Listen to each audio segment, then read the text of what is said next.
titled Love Beyond the Office Walls. When Henry joined Bright Tech Construction Company, he was a man devoted to his work and nothing else. At 35, he had built a reputation for being one of the most disciplined, intelligent, and respected engineers in the firm. People admired his precision and dedication, but behind that seriousness was a man who had quietly given up on love after a heartbreak years ago. He had poured all his passion into his career, thinking that maybe work would fill the emptiness that love once left behind. Everything changed one Monday morning. The HR department had announced a batch of new recruits, and among them was a young, vibrant lady named Ella, a 25-year-old graduate in architecture. She was assigned as Henry's junior staff, a trainee architect under his supervision. Henry, being the strict and no-nonsense type, made it clear that professionalism came first. "You'll learn a lot here if you work hard," he told her firmly on her first day. "Just stay focused and don't expect me to go easy on you." Ella smiled politely, her eyes bright with confidence. "I'll do my best, sir." At first, she found Henry intimidating. He barely smiled, kept his conversation short, and expected perfection in every detail. But Ella was determined. She stayed late in the office, redrew plans multiple times, and asked thoughtful questions. Slowly, Henry began to notice her dedication. She reminded him of himself years ago, ambitious, hopeful, and stubbornly determined to prove her worth. One evening, they both stayed late working on a design proposal for a major client. The office was quiet, only the hum of the air conditioner filling the silence. Henry noticed Ella struggling to stay awake while sketching. "You can go home, Ella," he said. "You've done enough for today." She looked up with tired eyes but smiled. "I'll stay until we finish, sir. I can't let my part delay your work." Something about her words touched him deeply. That night, for the first time in a long while, Henry offered a small smile. "Then, let's finish it together." That was the beginning. As weeks turned into months, their professional relationship slowly transformed into friendship. They started having lunch together, discussing not just blueprints and site plans, but life, family, and dreams. Ella learned that Henry loved coffee, hated small talk, and secretly played the piano every weekend. Henry learned that Ella was raised by a single mother who sold clothes in the market to fund her education. Her strength amazed him.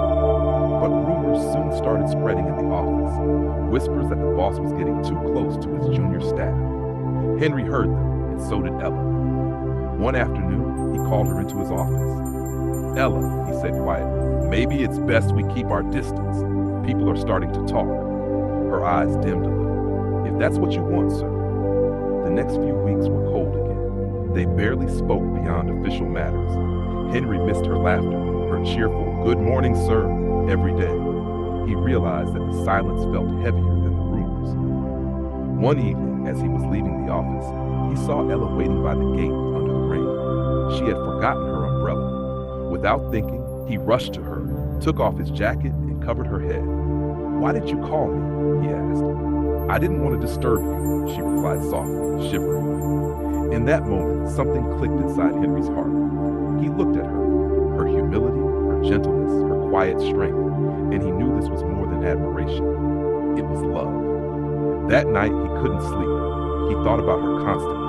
Her eyes, her voice, her presence that had brought light into his once lonely world. The next day, he asked her out to dinner, not as her boss, but as Henry, the man.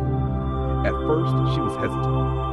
"People will talk," she said. "Let them talk," Henry replied. "I don't care about their opinions anymore." Dinner turned into many more. Their bond grew stronger, built not on attraction alone, but on mutual respect, shared dreams, and silent understanding.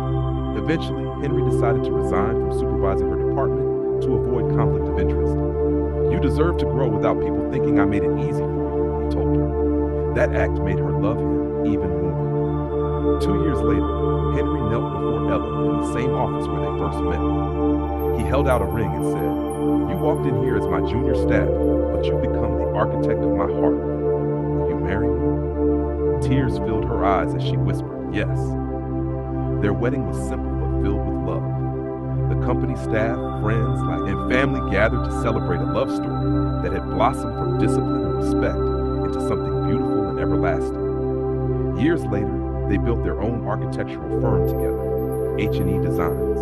named after both of them. Whenever they spoke at conferences, Henry often told their story with a smile. I thought I was teaching her about buildings and blueprints, but she's the one who taught me how to rebuild my heart. And Ella would always laugh, leaning into him as she whispered, "Love truth